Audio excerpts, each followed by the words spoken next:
શું એ મગજ મારીને માથાકૂટ કરી કરીને કહું છું થાકી ગયા. કોણ આઈ રે કોને આયરા બધા એકાબીજા બોલતા હોય, આપણે કોઈ આયરે નહીં. ગોકેરો બધા ન કરતા હોય એકાબીજા એમ. ઓમ શું છે? કોઈ ગોકીરો નથી કરતું.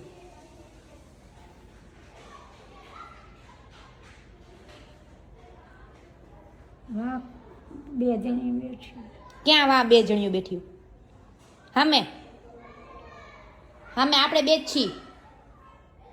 એ ઓમાં કહું છું હું તો. એ આપણે બે દેખાય કાચ છે. ઈ કાચ હોય ને કાચ, એમાં આપણે ને આપણે દેખાય. એમાં ઓલી બે જણીઓ ઊભી નથી, આપણા જેવા જ કપડાં પહેર્યા. જોઈ બે જણીઓ એ. હા તે તો કહું છું. તે આપણે બે જ છીએ. આપણે બે જ કાંઈ નથી. ઓલી ડોસી છે ને ઓલી બાઈ લાંબા સુટલાવાળી છે. હું નથી પૂછતી. તે આપણે નથી. મને નથી પૂછતું. એમ નહીં, તે આપણે નથી દેખાતા. એ આપણે જ છીએ. આ લાંબા ચોટલો આ રહ્યો, હા તો ઈ જ છે, પણ એનો તમારો નથી દેખાતો. ઈ દેખાય છે. એ બીજી બાઈ છે. એ બીજી ડોહીન બીજી બાઈ છે એમ કહો છો તમે? હા, હે ભગવાન ભલું કરે. એટલે મને એમ લાગે કે